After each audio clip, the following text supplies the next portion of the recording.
Hola, mi nombre es Tatiana Vélez del grado 11.1 y mi grupo está conformado por David Arroyave, Samuel Tamayo y mi persona Tatiana Vélez. Nosotros vamos a hablar de la noticia del salario mínimo y del día del trabajo. Bueno, en este momento voy a hablar sobre una noticia del 27 de abril del 2025. El aumento del salario mínimo todavía no resolvió problemas de quienes tienen este tipo de empleo. Hemos sido un fracaso.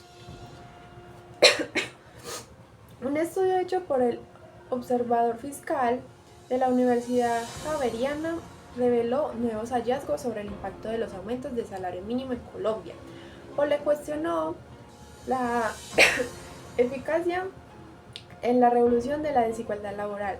Según la entidad académica, ese tipo de ingresos incrementos no logró mejorar de manera notable las condiciones de los trabajadores en términos generales y, en algunos casos, incluso habría profundizado las disparidades económicas entre los sectores formal y informal, así como entre regiones con distintas capacidades económicas.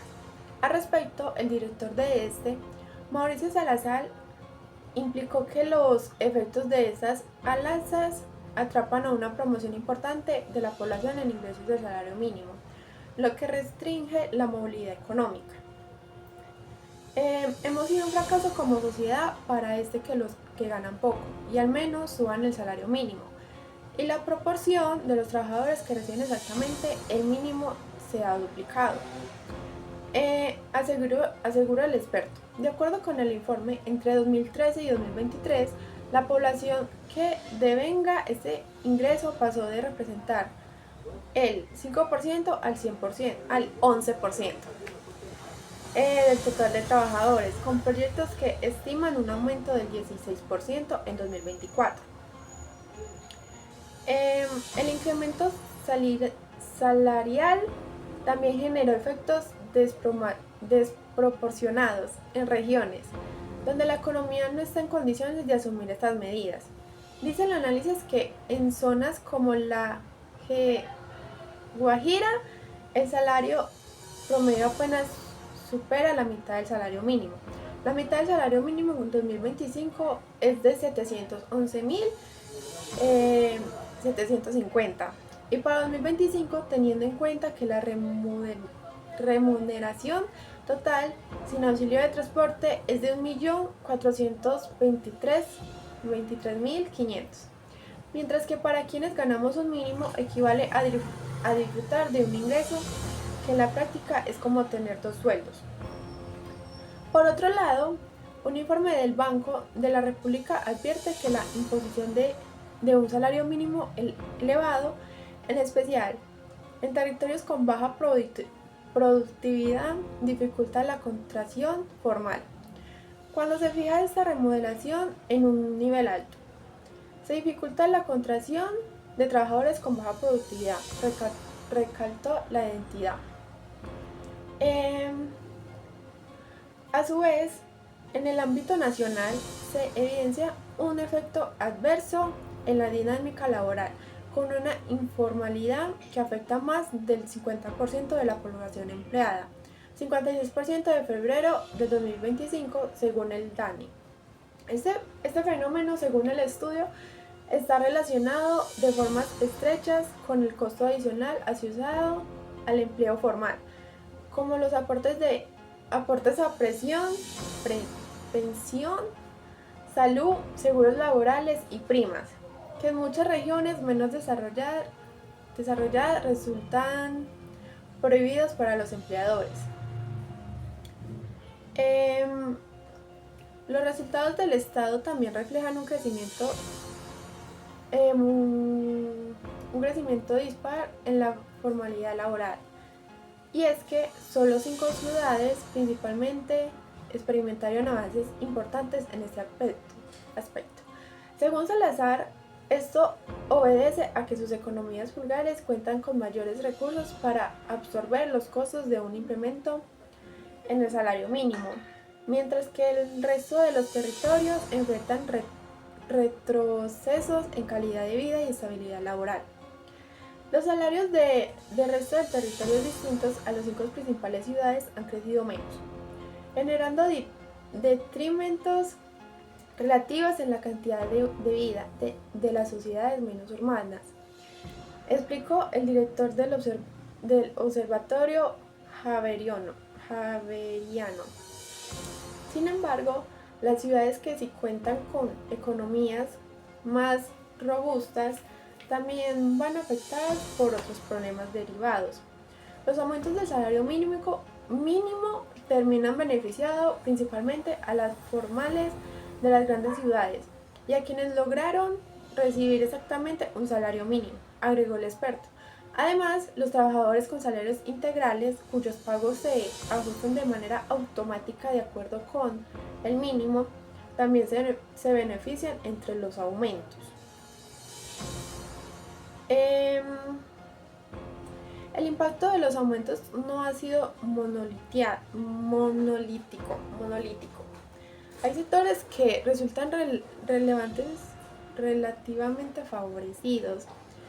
Ganan los formales de las grandes ciudades que han mantenido el salario promedio con respecto al mínimo, sostuvo Salazar.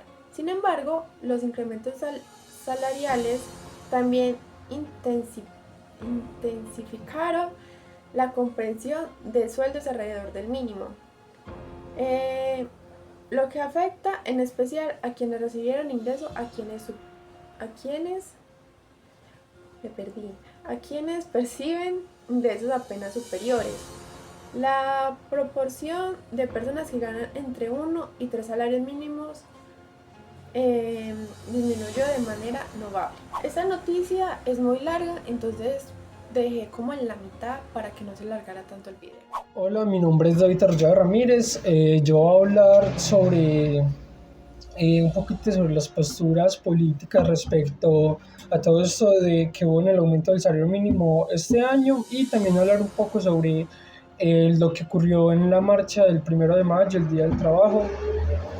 Bueno, primero que todo, voy a hablar sobre la postura de nuestro presidente respecto al salario de este año, y es que él siempre tuvo la postura de aumentar el 9.5% por las dificultades que se podían llegar a dar en la reforma laboral. Entonces fijó como mínimo el salario en 1.423.500, sin aumento de transporte como mecanismo para compensar lo que ocurrió con la reforma laboral.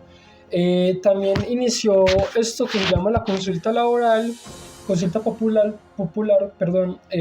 durante la conmemoración del 1 de mayo en la Plaza de Bolívar.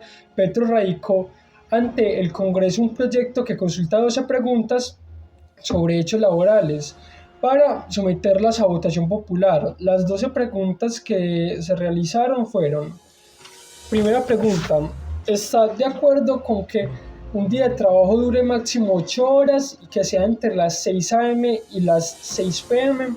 Segunda pregunta, ¿está de acuerdo con que se le pague un recargo del 100% a los trabajadores en los días de descanso, ya sea dominical o festivo? Tercera pregunta, ¿está de acuerdo con que las micro, pequeñas y medianas empresas productivas, preferentemente asociativas, reciban una tasa preferencial de incentivos para sus proyectos productivos?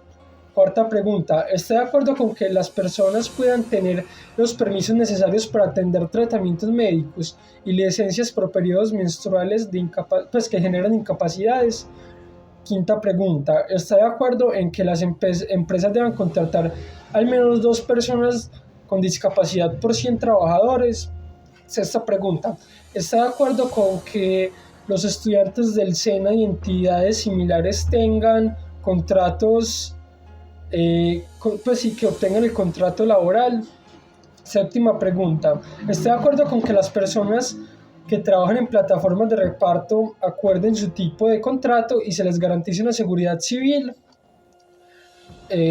Octava pregunta, ¿está de acuerdo con establecer un régimen laboral especial para que los empresarios del campo garanticen los derechos laborales y el salario justo para los trabajadores agrarios? Pregunta número 9. ¿Está de acuerdo con eliminar la tercerización e intermediación laboral mediante contratos sindicales que violan los derechos laborales? Décima pregunta.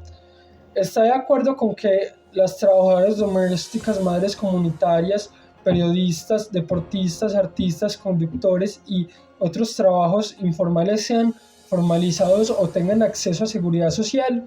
Onceava pregunta. ¿Está de acuerdo en promover la estabilidad laboral mediante contratos a términos indefinidos como regla general? Doceava y última pregunta. ¿Está de acuerdo con constituir un fondo especial destinado al reconocimiento de un bono pensional para los campesinos y campesinas? Estas serían las preguntas que hizo el presidente Gustavo Petro en lo de la consulta popular el día 1 de mayo. Ahora veremos los papeles de los sindicatos y ministros de Trabajo en la negociación. Los sindicatos, por parte de la CUT, en cabeza de Fabio Arias, insiste por un aumento de 2 cifras basado en la productividad y pide el IPC más 5%, que sería alrededor de un 10,2%, para preservar el poder adquisitivo de los trabajadores. En cambio, por el Ministerio de Trabajo, dirigido por Gloria Inés Ramírez, convoca y preside la mesa permanente de contratación, expone cifras de inflación de un 5,2% y productividad, y advierte que sí, sin consenso, el alza se otorgará por el decreto presidencial. Algunas propuestas políticas relacionadas con derechos al trabajo y el trabajo digno sería lo de la consulta popular de derechos laborales, las 12 preguntas que sí, que tratan como de hacer más digna, una vida de trabajo, la vida en el trabajo que sea como más digna para todos. También podemos ver lo de COMPES, de trabajo digno y decente, un documento nacional que incorpora los principios de la OIT para garantizar estabilidad, remuneración justa y la libertad sindical con perspectivas de género. Alguna otra sería la política de trabajo digno, que impulsada por el Ministerio de Trabajo, refuerza la inspección y protección para trabajadores formales e informales, que promueve contratos indefinidos. Ya tocando por lo último, sería la presencia de los líderes políticos y la imagen que se dieron en la marcha del 1 de mayo, que sería el presidente Gustavo Petro y su gabinete. Estaba el presidente acompañado por varios ministros encabezados en el acto central en la Plaza de Bolívar para respaldar la consulta y presionar al Congreso. De la oposición pudimos ver figuras como Sergio Fajardo y otros líderes del partido tradicional se abstuvieron de participar en las movilizaciones, prefiriendo pronunciarse a través de medios sociales y redes. Quería preguntarles qué opinan sobre estas 12 preguntas, y me gustaría también que las analizaran, tuvieran en cuenta realmente todo el impacto que tiene esto para los obreros, para nosotros, y realmente el beneficio que nos pueden brindar, pues sí, el beneficio que nos puede llegar a brindar el hecho de que salga positiva esta consulta popular. Muchas gracias por la atención. Hola, soy Samuel Tamayo y les voy a hablar sobre la parte social de la marcha del Día del Trabajo. Y esta está dividida en varias preguntas. Entonces comencemos con la primera pregunta. ¿Qué sectores sociales marcharon el 1 de mayo y por qué? Los sectores sociales que marcharon incluyeron sindicatos como la Federación General del Trabajo, la Central Universitaria de Trabajadores y la Confederación de Trabajadores de Colombia, maestros afiliados a FECODE, comunidades indígenas representadas por la ONIC y estudiantes trabajadores de diversos sectores. La principal motivación fue respaldar la consulta popular propuesta por el presidente Petro, que busca implementar reformas laborales previamente rechazadas por el Congreso. Estas reformas incluyen mejoras en el pago por trabajo nocturno y en días festivos, así como la extensión de licencia de... Segunda pregunta. ¿Qué reclamos hicieron los trabajadores en las calles? Los trabajadores exigieron mejores condiciones laborales, incluyendo el pago justo por horas extra, indemnizaciones por despido y regulación por la subcontratación. Además, reclamaron que la salud sea considerada un derecho y no una mercancía. Percy Oyola, presidente de la CGT, expresó que las marchas también buscaban presionar al Congreso para que apruebe las reformas sociales en materia laboral. Y tercera pregunta, ¿Cómo se vivieron las marchas en ciudades como Bogotá, Medellín y Cali? Y bueno, en Bogotá las movilizaciones comenzaron en puntos como la Avenida Primero de Mayo con Caracas y el Parque Nacional. Culminando en la Plaza de Bolívar, el presidente Petro se unió en la marcha, destacando la importancia de la participación ciudadana en el proceso de reformas. En Medellín, la manifestación inició en el Parque de la Milagrosa y concluyó en el Parque Berrío, con la participación de sindicatos regionales como ADIDA y Sintrabunicol. La jornada transcurrió en un ambiente festivo con trovas y chirrimías. En Cali, la marcha partió del Parque Obrero hacia el Parque Puerto Resistencia, contando con amplia concentración de personas que portaban camisetas blancas y pancartas en el apoyo de Petro. El ambiente estuvo amenizado por música, salsa y consignas a favor de las reformas. Bueno, y para finalizar, la cuarta pregunta. ¿Qué piensa la ciudadanía sobre el aumento del salario mínimo y si lo sienten suficiente? Y bueno, el aumento del salario mínimo para 2024 fue del 12%, fijando el salario mínimo en 1.300.000 y el auxilio de transporte en 162.000. Sin embargo, muchos ciudadanos consideran que este incremento no es suficiente para cubrir el costo de vida. Por ejemplo, una madre de cabeza de hogar expresó que a pesar del aumento, los gastos diarios siguen siendo difíciles de cubrir, especialmente para quienes no tienen contratos laborales formales. Y por otro lado, algunos empresarios manifestaron su preocupación por el impacto del aumento en la generación de empleo formal, argumentando que podría llevar a un incremento en la informalidad laboral.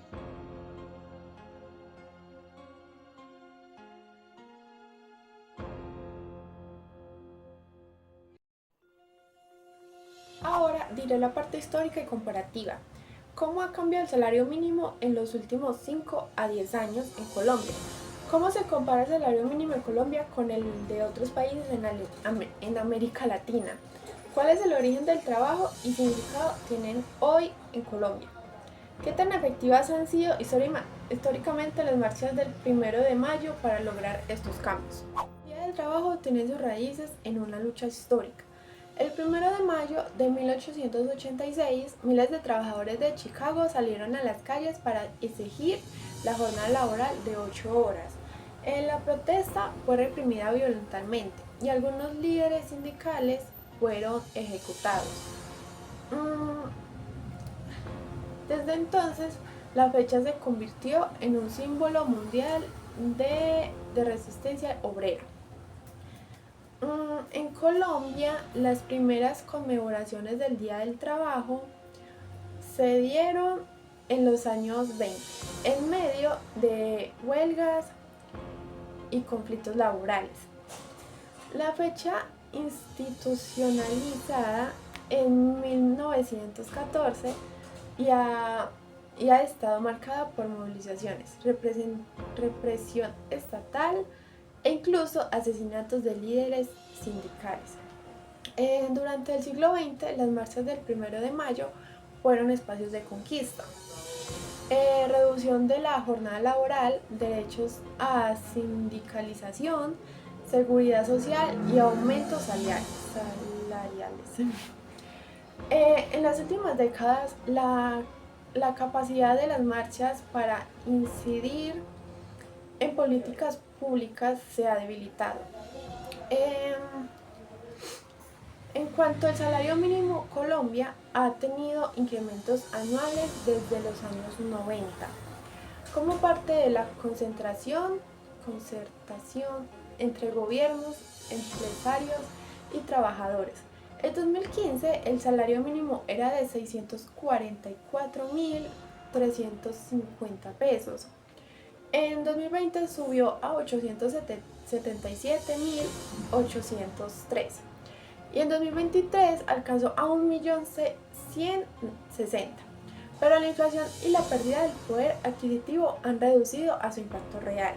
Comparado con otros países en América Latina, Colombia tiene uno de los salarios mínimos más altos en dólares. pero también una de las tasas de inconformidad más altas y una baja productividad laboral. En Chile, por ejemplo, el salario mínimo es más alto, pero también el acceso a empleado formal y a servicios públicos. En contraste, en países como Argentina, el salario mínimo nominal es más bajo, pero los trabajadores enfrentan realidades económicas similares. Ahora, la postura crítica. Las marchas del Día del Trabajo han perdido fuerza como herramienta de presión social. Muchas se han vuelto actos simbólicos, con poca incidencia real en las decisiones del Estado. Y aunque el salario mínimo ha subido numéricamente, su poder adquisitivo sigue siendo bajo. Colombia enfrenta una paradoja, mejora los indicadores formales, pero no logra transformar las condiciones estructurales. El discurso político se distancia de la realidad vivida por millones de trabajadores.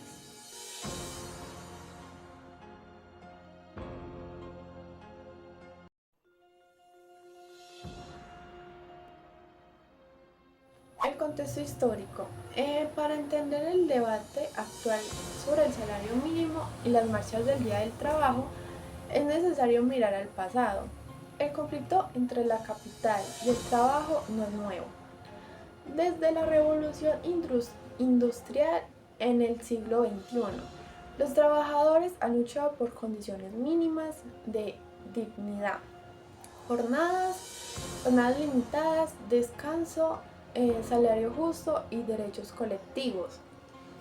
En Colombia, estas luchas han sido marcadas por la violencia, la represión y al mismo tiempo avances significativos. La masacre de las bananeras en 1928, la legalización de los sindicatos en los años 30, el Código Sustantivo del Trabajo en 1950 y la creación del salario mínimo legal son parte de una historia de conquistas ganadas a impulso.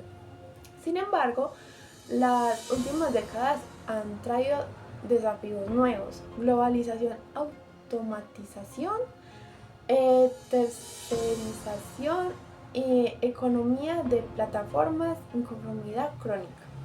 En este contexto, el salario mínimo y las marchas del 1 de mayo ya no son suficientes por sí solas para garantizar justicia laboral. Hoy, el salario mínimo simboliza más que una cifra. Es una medida de cuánto valor le damos a una sociedad al trabajo. Y el Día del Trabajo no es solamente una fecha conmemorativa, sino una oportunidad para renovar el compromiso de los derechos sociales.